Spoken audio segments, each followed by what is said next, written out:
मेहरबान बेहिसाब है, ये जो जिंदगी की किताब है, ये किताब भी क्या किताब है। मंडल नामा की सूरत में जिंदगी नामा शब्बीर अंसारी का आपके हाथों में है। और मैं गुजारिश करूंगा खिलाफत कमेटी के चेयरमैन सरफराज राजू साहब, आमिर कुरैशी साहब, सईद खान साहब, मुबीन कुरैशी साहब, आसिफ कुरैशी साहब, मुबीन कुरैशी साहब, अय्यूब कुरैशी साहब, शाकिर अंसारी साहब आए। सईद खान और आमिर कुरैशी ने एक नया तरीका इजाद किया है कि लोगों को किताब लेने में भी शर्म आती है, जेब में हाथ डालने में भी शर्म आती है। उस शर्म से बचने के लिए, उस गर्व से बचने के लिए हमने बाजू में एक डिब्बा रखा है कि आपकी जितनी हैसियत है उतना जो है उस पैसा उस पर डालिए और किताब ले जाइए, और यकीन जानिए वो पैसा शब्बीर अंसारी साहब की जो तहरीक में ही इस्तेमाल होगा, मुख्तलिफ कामों में इस्तेमाल होगा, बहुत बड़ा उससे काम होगा। हाज़रीन, ये तमहीदी कलमात के बाद आइए हम आज की इस नशिस्त को बहुत पुरवकार, बहुत बावकार और बहुत ही अहम बनाने के लिए, वैसे आपकी मौजूदगी इस कोने से उस कोने तक अहम तरीन शख्सियत हमारे दरमियान है। मदरसा गरीब नवाज में कई मीटिंग ली और उसके बाद कुछ नामों को दिया। मंडल कमीशन से पहले महाराष्ट्र की कैबिनेट ने पास किया कि इन जमातों को रिजर्वेशन दिया जाना चाहिए, लेकिन बाद की सरकार ने उसको रोक दिया। फिर मंडल कमीशन आया और मंडल कमीशन के आ जाने के बाद मेरी अपनी जो जद्दोजहद और कोशिश थी कि मैं सर्टिफिकेट हासिल करूं, उसमें शब्बीर अंसारी साहब का पूरा ताउन रहा, ओबीसी संगठन का पूरा ताउन रहा। 91 में मैंने अपने वतन से सर्टिफिकेट लिया, यहां से माइग्रेशन का सर्टिफिकेट लिया, बच्चों का माइग्रेशन का सर्टिफिकेट बनाया, और 95 में जब वो कास्ट नई कास्ट मंडल कमीशन की महाराष्ट्र के अंदर डिक्लेयर की, तो मंत्रालय से और अपने शब्बीर अंसारी साहब की कोशिशों के जरिए से लेटर बनाकर मैंने कलेक्टर को दिया कि मैं इस कास्ट से बिलोंग करता हूं, लिहाजा मुझको यहां का सर्टिफिकेट दिया जाना चाहिए। और 95 के जीआर के मुताबिक मुझे दिया जाना चाहिए। आप यकीन कीजिए कि तकरीबन 4 साल मुझे लगे, लेकिन कलेक्टर ने उस पर कोई एक्शन नहीं लिया। मेरे अपने लोग भी थोड़ा सा समझ नहीं पा रहे थे, तो मैंने उस मामले को लोक आयुक्त में डाला। शब्बीर भाई का एहसानमंद होना चाहिए, ऐसा मुझे लगता है। मेरी शब्बीर भाई की मुलाकात ऐसी है कि जब हम लोगों ने काम शुरू किया, तकरीबन 2007 और आज का पीरियड रहा होगा, उसमें जब हमने काम शुरू किया तो मैंने देखा जगह जगह अखबारों में इनकी फोटो छपते थे, रिपोर्टें आती थी, मुझे अच्छी तरीके से याद है। मैंने शब्बीर भाई के पोस्टर्स देखे बॉम्बे में अलग अलग जगह पर, एक बारिश आदमी, एक दाढ़ी वाला शख्स, और साथ में गोपीनाथ मुंडे का फोटो है और छगन भुजबल का फोटो है।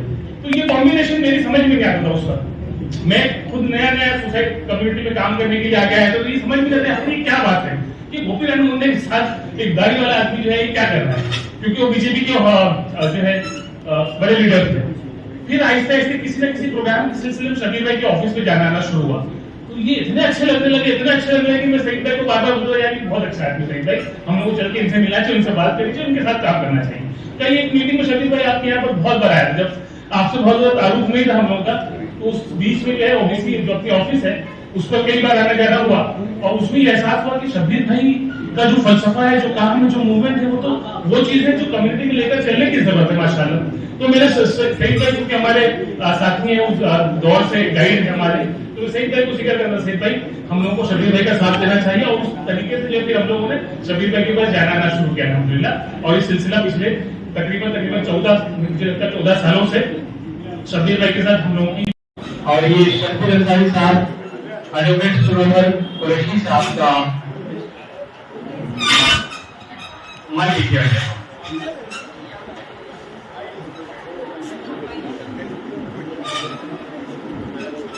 लोगों से महाराष्ट्र में विभिन्न जगहों पर जाके कुछ शब्बीर भाई का नाम आता जरूर है कहीं ना कहीं ओबीसी के हिस्से उस इंसान ने जो मेहनत की, जो जद्दोजहद की, तो आज उनकी वजह से रिजर्वेशन वगैरह जो सारे लोग बन रहे, साहब भी बताया कि कितने IAS ऑफिसर बन गए, IAS बन गए, हर तरफ वर्ष हो गए। इतना आसान नहीं था कि लड़ाई लड़ने के बाद में ये सब काम। हम चाहेंगे शब्बीर भाई आगे बढ़ो, हम आपके साथ में आगे भी चलना है इस सब काम को आगे लेकर जाना तरक्कियात के रास्ते में। बिल्कुल। अब रिजर्वेशन का भी मसला चल रहा था बीच में, हम सबको पता है महाराष्ट्र में रिजर्वेशन की बात चल रही है। मैंने भी असेंबली में हर वक्त रिजर्वेशन पे बात की। हम लोगों ने भी याद रखा कि मराठाओं का रिजर्वेशन तो हमको कोई एतराज नहीं है, धनगर समाज को रिजर्वेशन तो हमको एतराज नहीं है, लेकिन जो मुंबई की उच्च न्यायालय, मुंबई के हाई कोर्ट ने कहा कि एजुकेशन में मुसलमानों को 5% रिजर्वेशन मिलना चाहिए, हमारी मांग रिजर्वेशन। हमको यकीन है कि शब्बीर साहब भी इसके लिए पूरी तरह कोशिश करेंगे, हम सब मिलकर कोशिश करेंगे। ये बहुत इंपॉर्टेंट है, जहां तक मुझे जानकारी है। तो रिजर्व मुंबई की उच्च न्यायालय इनका क्या बोलना रहता है कि रिजर्वेशन आप रिलीजन की बुनियाद से मानते हो, रिलीजन की बुनियाद पर काफी कमिटीज की रिपोर्ट है जो बताता है, सच्चर कमेटी का रिपोर्ट है, महमूद रहमान कमेटी जैसे इलाकों में, जैसे रियासतों में जहाँ बसवादी मुसलमानों की जो है इलेक्शन से वहाँ पर जो है ये तहरीक जो है अपनी खड़ी नहीं पकड़ सकी। हालांकि वहाँ भी ऐसे सियासतदार थे जिन्होंने इस तहरीक में जो है फायदा उठाया और अपने की जो है नॉमिनेशन अपने लिए जो है टिकटों का इंतजाम किया। लेकिन मैं समझता हूँ कि जब ये हम देखते हैं कि शब्बीर भाई की तहरीक जो है वो महाराष्ट्र के बाहर क्यों नहीं बढ़ी, मुझे इस बात का एहसास होता है कि शब्बीर भाई का काम जो है वो अभी भी अधूरा है और हो सकता है थक गए हों, थके तो जरूर होंगे, क्योंकि मुझे वो रथ याद है जिसमें वो बैठकर जो है डीजल भरवाने के लिए जो पैसे नहीं होते थे उसमें, और गाँव शहर जाकर जो है लोगों को खुशनुमा करना, लोगों को जो है इस बात के आमादा करना कि वो बड़े की लड़ाई लड़ें। मैं समझता हूँ कि आपकी किताब में ये मेंशन कर रही 3,000 से ज़ाहिर मीटिंगें मैंने शब्बीर भाई ने अटेंड की हैं, पब्लिश करवाई है। आप बताइए कि हमारे पॉलिटिकल सेटअप में या हमारे सोशल सेटअप में या इवन रिलीजियस सेटअप में किसने इतना बड़ा काम किया है मोबिलाइजेशन, तो जवाब देखना पड़ेगा। बिल्कुल साफ बात है, सीधा सवाल है, जवाब तो पेश नहीं, और अगर नहीं है तो इस बात को तस्लीम कि मैं तो यही कहूँगा कि मुस्कुराओ भाइयों, वो भी कभी बटे हुए हैं और उस बंटवारे के वजह से जिन पसमानदा तत्वों को पिछले कई सदियों से कई मुश्किलें झेलनी पड़ी और आज जो बदतर हालात आए उसको दुरुस्त करने के लिए एक नाम था अब्दुल कय्यूम अंसारी, बहुत शुरू में आजादी के दौर में और आजादी के बाद भी बहुत थोड़े काल के लिए उन्होंने आवाज उठाई, मगर उसके कई साल के बाद हमें रुकना पड़ा जब शब्बीर भाई ने अपनी तहरीक जाना से शुरू की। लोगों ने मान्यता नहीं दी और आज भी मुझे याद है देव कुमार साहब की, क्योंकि उन्होंने बड़ी हिम्मत से उनका साथ दिया। शब्बीर भाई का विरोध इसलिए हो रहा था कि आपका ये बात कर रहे हैं, कास्ट की बात कर रहे हैं, जात पात की बात कर रहे हैं, ओबीसी की बात कर रहे हैं और भगा दिया जाता था। कई बार हमले भी हुए, तकलीफें उठानी पड़ी, पत्थरबाजी भी हुई, मगर शब्बीर भाई रुके नहीं। और आज खिलाफत हाउस में जब